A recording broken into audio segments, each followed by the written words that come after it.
No doubt do I believe college football is the best sport in the world, but there's plenty of changes that could be made to make it better. And so if I was college football commissioner, like how Josh Pate always talks about it, these are the different changes I would make. So some of these might be a little radical to you. They may be a little crazy. And so let me know your thoughts and what you would change about the sport if you had complete control over every aspect across the board. And before we dive in, welcome to Rush the Field. I'm going to ask you the same question I ask every returning viewer. Just give me a chance to talk football with you. Whether it's a like, a comment, a subscribe, anything across the board means the world to me. We are set up for an incredible 2025. We have so much momentum with the channel. We just hit 4,000 subscribers. So truly, thank you guys.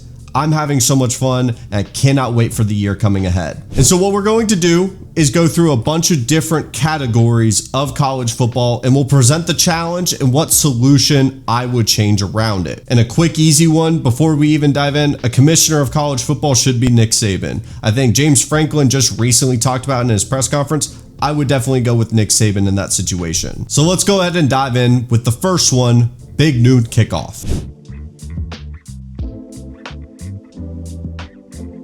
Big Noon Kickoff, I think, is a fine show. I personally watch College Game Day, but when I do watch Big Noon Kickoff, it's exciting, it's fun, it's a good twist, and it's always good to have competition, especially with these pre-game college football shows. I think we're seeing the best version of College Game Day, whether you like Pat McAfee or not. You could tell that they're upping the quality, which was desperately needed, especially with this format. But there's one main problem with Big Noon Kickoff, and it's with Penn State specifically, who one of their biggest traditions is a whiteout night game. It's not just a whiteout game, it is at night. It's one of their biggest advantages, and they are forced to use a secondary tier type of opponent on one of the most interesting and I think one of the best traditions in college football. And so a simple solution, in my opinion, is just allow Penn State to have their big matchup at night and still cover it, just make it a one-time thing for that particular show. Sure, you would be competing with an ESPN potentially with their big time night matchup, but people will go watch the whiteout game because it's that special. You have to understand how important it is to a college football fan and to Penn State fans, one of your biggest clientele or markets, to have that game. I honestly don't disagree with Penn State fans that are so up in arms about this. It's truly unfair to them, and it's a big part of college football that I think we're missing out on. But let's now shift to some of the bigger topics in college football. That's a smaller one, still important to me, but we got to talk about NIL.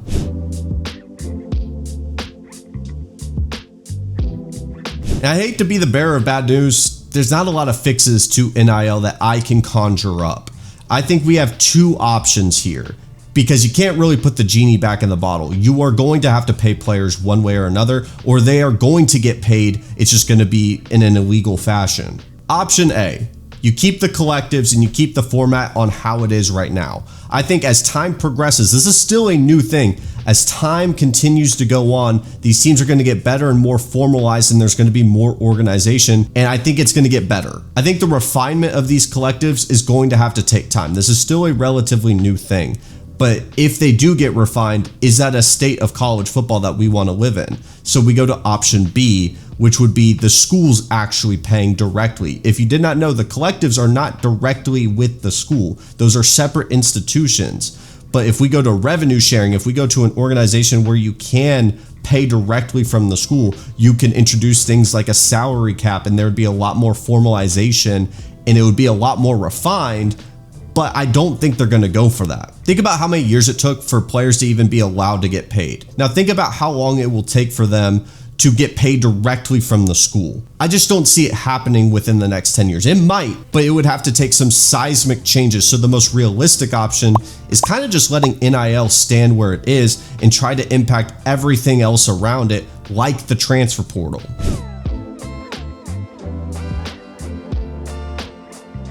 The biggest challenge with the transfer portal is the frequency and the timing of it. And I think the timing of it, we could talk about, tampering something where I'm a player who had an incredible season at, Appalachian State. Towards the end of the year, I'm getting texts from Alabama. I'm getting texts from LSU, Texas A&M, saying, hey man, we really like what you did this year. I would love for you to hop in the portal. We got a $500K NIL bag ready to go from our collective. You just have to hop into the portal and join our team. All right, special teams, lost your kicker. Carter McLaughlin. He's at. We didn't lose him. He's at Alabama. We know exactly. I understand. We know exactly that. where he's at. Like you media people, it's all pretend. Like no, Alabama stole our kicker. Yes, They illegally recruited I didn't want to say it, They Coach. illegally recruited our kicker and stole him from us. And like that's a fact. But that's college. But we act like it's not. We live in this la la world. Like hey, let's not talk. I don't know why everybody knows what's going on. So yeah, Alabama stole our kicker. A couple other schools tried to steal it, but then what's the... Now, I'm not saying every single player that has hopped in the portal with the no contact tag, which basically means teams are not allowed to contact him, he's already made his decision, have been tampered with, but a lot of them have. Let's not be naive to the fact that tampering goes on in college football. Coaches complain about it. The thing is there's really no consequences of those actions. Hence why I feel like we need a commissioner for college football, some sort of organization to drive some real change, not named the NCAA. Because frankly, the NCAA, ever since you started to allow for players to get paid, have kind of put their hands up and continuously made poor decision after poor decision, and they're not really a threat in terms of consequences. But if you have a commissioner and an organization that is driving real change and someone to look to make decisions, you can add some consequences if there's given proof around tampering. Because one of the big things I would like to change within the transfer portal is not forcing these coaches to have to re-recruit their players. We're having legends of college football. These incredible coaches get pushed out of the game because it's just not sustainable to not only hold on their roster, coach the roster, maintain the NIL and funding, and the schedule is terrible, which we'll talk about a little bit more in detail on how we can fix the schedule and free up some time for these coaches to actually do what they want to do, because they are even talking about time and time again, they're not really able to coach at this point. They're maintaining those funds, maintaining the roster, high school recruiting. There's no freedom to actually have their thumbprint on the culture and on what they want to see on game day. And so one other solution outside of the obvious of having a commissioner and implementing the rules around tampering is the 1-year rule. And this is a former rule that was with the NCAA because the transfer window or portal has always been a thing. But the big difference was you had to wait an entire year to play with that program. And so think about the two-side coin we have here. A, you get thousands and growing more players in the transfer portal. Some may never even find another team. The grass isn't always greener. And you have these mass seismic shifts in college football, entire rosters going into the portal. Or B, you add the 1-year rule, you decrease the amount of players, and the one consequence per se, which people complained about with the former rule, was coaches were able to leave freely, why couldn't players? And that would even tie back into NIL, where if you have it directly from the school, you can have them as employees and have contract terms, and then we're getting into NFL junior territory. And that's a butterfly effect into its own world of what that would potentially look like. To me, I would just add the 1-year rule. Yeah, you would have some tough situations for players getting screwed by coaches, but I think they're also getting screwed by the mass amount of players never finding a home. And also, it's just too rampant. It's too much of the wild, wild west with the transfer portal and how it's used right now. And because I'm recording this in December, let's talk about bowl games.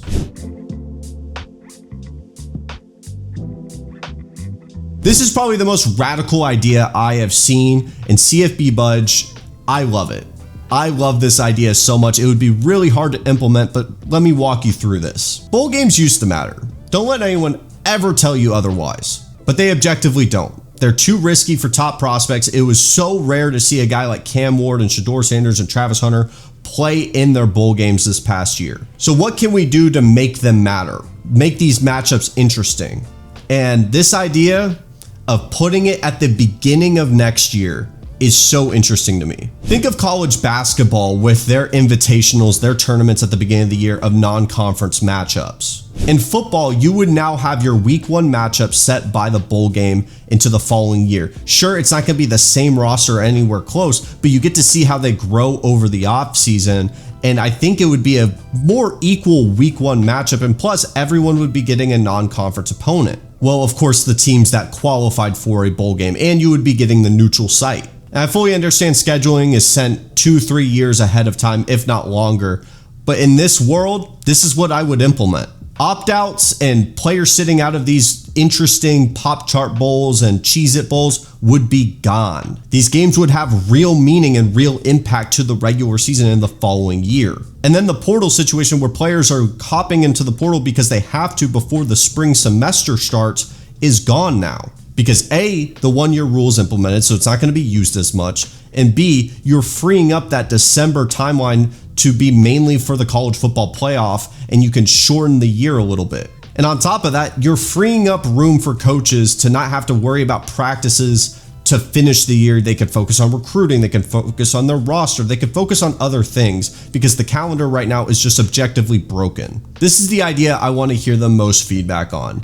It's just crazy enough that it might just work. So let's talk about how I would change conferences, because in a perfect world, I would bring back a Big 12 with Texas, Oklahoma, and A&M and Missouri. The Big 10 would be 10 teams. The SEC would be smaller. The Pac-12 would be back. But this isn't college football 25. What can I do with what we have right now? A, bring back divisions. Abolishing divisions made a lot more sense when the conferences were smaller and they were completely uneven on both sides. But with these super large conferences, you get a wide variance of scheduling. I think of Texas's schedule versus Georgia's schedule in the SEC. And sure, in divisions, you may get uneven sides like we saw with the SEC West versus the SEC East, but you could always adjust them every 5 years. And also, you get some more even schedules. And I think the balancing of schedules is going to make the college football playoff easier, and also the winner of each division. And it's not being so subjective and you're going through 8 different tiebreakers like the SEC was this year. And I'm mainly talking about the Big 10 and the SEC because they're going to be the biggest conferences. They're going to be the most competitively balanced conferences. They're the best conferences in college football. I could argue that the Big 12 could easily go into divisions as well, and then maybe even the ACC. But I think the ACC is the epitome of a smaller conference that doesn't really need divisions, but I'd be fine with that as well. But let's get to the point that everyone's been debating about, the college football playoff. What would I do with it? Now, first things first, another video on the channel that's going to be coming out over the offseason is why I would go back to the BCS format. But that would be a 30-minute video in of itself. So what would I do if I had to put a college football playoff together? What's the format I would go with? 6 teams.